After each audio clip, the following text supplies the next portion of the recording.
கிறிஸ்துவுக்குள் அருமையான சகோதரனே சகோதரியே, இன்றைய இறைவார்த்தை நிகழ்ச்சிக்கு உங்களை அன்புடன் அழைக்கிறேன்.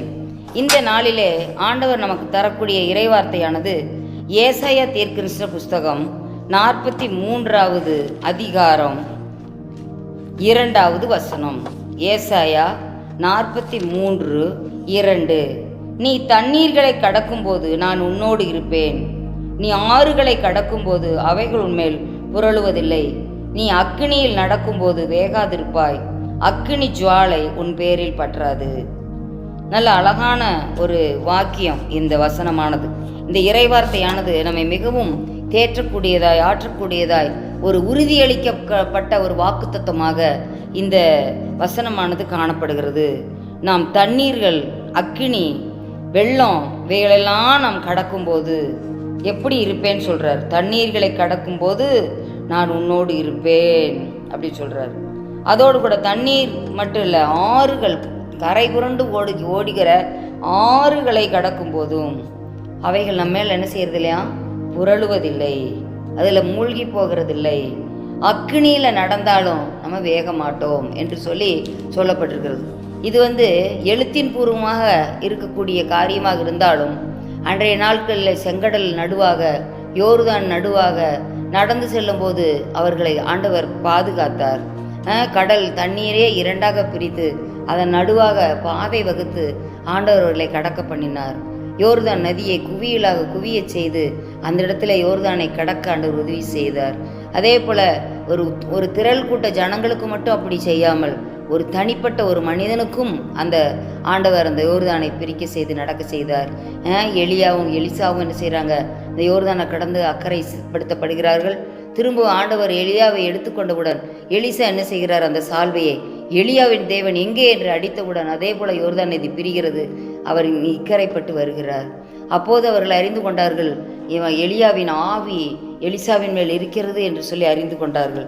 அதுபோல் நாம் பார்க்குற நம்ம வாழ்க்கையில் இப்போ பார்த்தீங்கன்னா தண்ணீர் என்றாலே அது ப்ளூரல் வாக்கியம்தான். வாட்டர், வாட்டர்ஸ் அப்படின்னு சொல்ல மாட்டோம். ஆனால் இந்த இடத்துல பாருங்கள், தண்ணீர்களை என்று சொல்லப்பட்டிருக்கிறது. தண்ணீர்களை அப்படி சொல்லும்போது நம்ம வாழ்க்கையில் வரக்கூடிய சோதனைகள், நம்ம வாழ்க்கையில் வரக்கூடிய கஷ்டங்கள், அவைகளெல்லாம் நம்ம என்ன செய்யணும், கடந்து வரும்போது அவைகளெல்லாம் ஒன்றன் பின் ஒன்றாக நமக்கு வந்தாலும் அதையெல்லாம் நாம் கடக்கும்போது என்ன செய்கிறாராம், நம்மோடு இருக்கிறார்.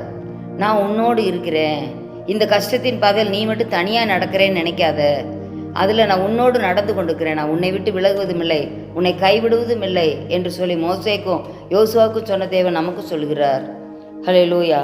இந்த இடத்துல நம்ம பார்க்கிற போது பார்த்தீங்கன்னா அக்கினி, அந்த அடுத்ததாக இரண்டாவது பார்க்குறோம், ஆறுகளை கடக்கும்போது.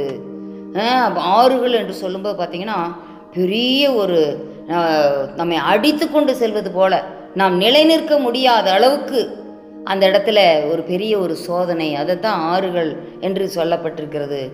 ஆறுகளை கடக்கும் போதும் இப்போ எல்லாமே பார்த்திங்கன்னா அதையெல்லாம் கடந்து வருகிற ஒரு அனுபவத்துக்குள்ளாக ஆண்டவர் நம்மை கொண்டு வருகிறார். இதையெல்லாம் நம்ம கடந்து வரும்போது மாத்திரமே நாம் பூரணமாக்கப்பட்டவர்களாய், மறுரூபமாக்கப்பட்டவர்களாய் நம்மை ஆண்டவர் மாற்றுவார். பார்த்தீங்களா, இந்த இடத்துல ஆறுகளை கடக்கும்போது அவைகள் உன்மேல் புரளுவதில்லை. பார்த்தீங்களா, நம்ம கூட நடந்து வருகிறவர் அவைகள் புரளாமல் நம்மை, அதில் மூழ்கி போகாமல் நம்மை ஆண்டவர் பாதுகாக்கிறார். பார்த்தீங்களா. அதே போல் இன்னும் என்ன சொல்லியிருக்குதுன்னா, நெருப்பு அக்னியில் நடக்கும்போது வேகாதிருப்பாய். இந்த இடத்துல பார்க்குறோம், எல்லாத்தையுமே ஆண்டவர் ஒரே மாதிரி தான் சொல்கிறார். தண்ணீர்களை கடக்கும்போது, ஆறுகளை கடக்கும்போது, அக்னியில் நடக்கும்போது. பாருங்க, அக்னி பிரவேசம், சில சோதனைகள் நம்மளால் தாங்கவே முடியாது, நம்மளை சுட்டு எரித்து விடுகிறது போல காணப்படும். நம்ம சோதனையின் உச்சகட்டம்தான் அந்த அக்னி. அப்போ பாருங்கள், அந்த இடத்துல அக்னியில் நடக்கும்போது நீ வேகாதிருப்பாய். சாத்ராக், மேஷாக், ஆபேத்நேகோ அவங்கள அக்னி சூழலில் போடும்போது பார்த்தீங்கன்னா அவங்களுக்கு முடி கூட கருகலை, அவங்க வஸ்திரம் வேகலை, கருகலை, அவங்க மேலே ஒரு நெருப்பின் வாசனையே வீசலியாம். அப்போ எப்பேற்பட்ட ஆண்டவர் பாருங்க, அப்படிப்பட்ட விதத்தில் ஆண்டவர்களை பாதுகாத்தார் என்று சொல்லி பார்க்குறோம். அப்போ பாருங்கள், நம்ம தண்ணீர்கள் அதெல்லாம் வரும்போது சத்துரு வெள்ளம் போல வந்தாலும், காட்டு தீ போல அவன் வந்தாலும், அந்த பிரச்சனைகள் எல்லாம் இப்படியாக நமக்கு வந்தாலும் அது நம்மை எதுவும் சேதப்படுத்தாது.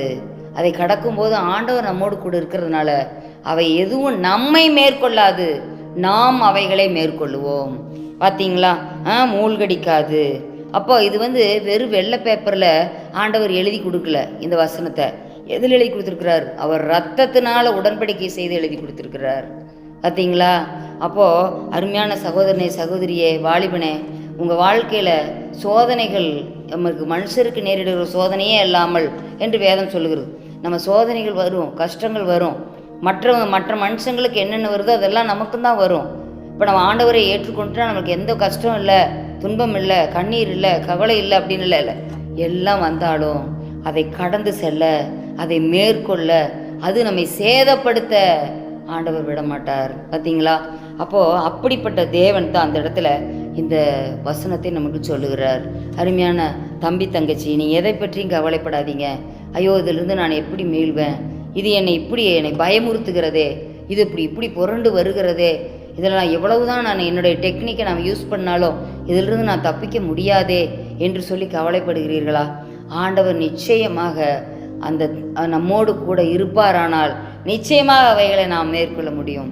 ஆண்டவரே, நீர் என்னோடு எப்பவும் இருங்கப்பா, நான் உம்மோடு நடக்கணும், உம்மோடு பேசணும், உம்மோடு உட்காந்துருக்கணும், எந்த சூழ்நிலையும் என்னை விட்டு விலகாமல் என்னோடு இருங்கப்பான்னு சொல்லிட்டு கேட்கும்போது இவைகளெல்லாம் நம்ம செய்ய முடியும்.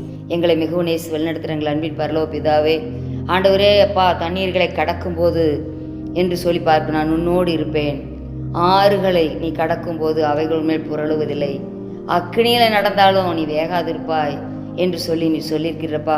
ஆகவே ஆண்டவரே, இந்த உலகத்தில் ஆண்டவரே எப்படிப்பட்ட சோதனை எந்த ரூபத்தில் வந்தாலும் சரி அவைகளெல்லாம் நாங்கள் மேற்கொள்ள எங்களுக்கு பலன் கொடுப்பீர் என்று விசுவாசிக்கிறோம். இயேசு கிறிஸ்து மூலம் ஜெபங்களும் சொன்ன நல்ல பிதாவே, ஆமேன்.